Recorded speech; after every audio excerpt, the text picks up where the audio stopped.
हिंदी दर्शन में आपका स्वागत है। उलझे हुए प्रश्नों की इस सीरीज में आज हम लेकर आए हैं विद्यापति से संबंधित कंफ्यूज करने वाले कुछ ऐसे प्रश्न जो परीक्षा में आने की संभावना अधिक होती है।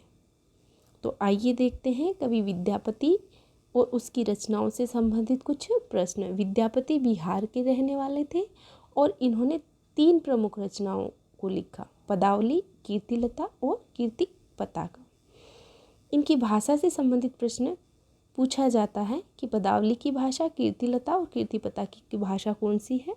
तो आपको ध्यान रखना है, पदावली मैथिली भाषा में रचित है और कीर्तिलता और कीर्ति पताका इनकी भाषा अवहट भाषा है।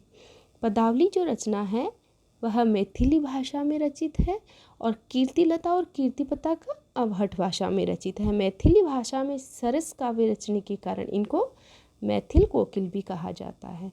पदावली रचना जयदेव द्वारा रचित गीत गोविंद के अनुकरण पर आधारित होने के कारण इनको अभिनव जयदेव भी कहा जाता है।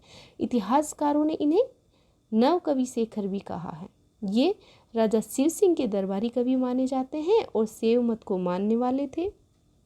कीर्तिलता जो पुस्तक है उसमें किसका वर्णन है? कीर्ति सिंह की वीरता, उदारता और गुणों का चित्रण किया गया है। यहाँ से प्रश्न पूछा जाता है कि कीर्तिलता में कीर्ति सिंह की वीरता का वर्णन है और जो कीर्ति पताका है उसमें शिव सिंह की वीरता, उदारता और गुणों का चित्रण है। तो आप याद रखेंगे कि लता कीर्ति, लता के साथ किसे जोड़ेंगे? कीर्ति को, और पताका के साथ शिव सिंह को। लता के साथ कीर्ति को और पताका के साथ शिव सिंह को। तो कीर्तिलता जो रचना है उसमें कीर्ति सिंह की वीरता, उदारता और गुणों का चित्रण है। कीर्तिलता में जौनपुर राज्य का रोचक चित्रण हुआ है और कीर्ति पताका में वीरता, उदारता किसकी है? शिव सिंह की।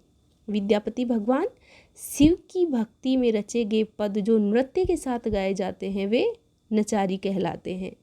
हिंदी में कृष्ण को काव्य का विषय बनाने का श्रेय भी किसको जाता है? विद्यापति को जाता है। और जो ये इनकी कीर्तिलता रचना है इसको हजारी प्रसाद द्विवेदी ने भृंग भृंगी संवाद कहा है। यह प्रश्न भी पूछा जाता है कि भृंग भृंगी संवाद किस रचना को कहा? कीर्तिलता को। किसने कहा? हजारी प्रसाद द्विवेदी ने। तो आज के लिए इतना ही। धन्यवाद।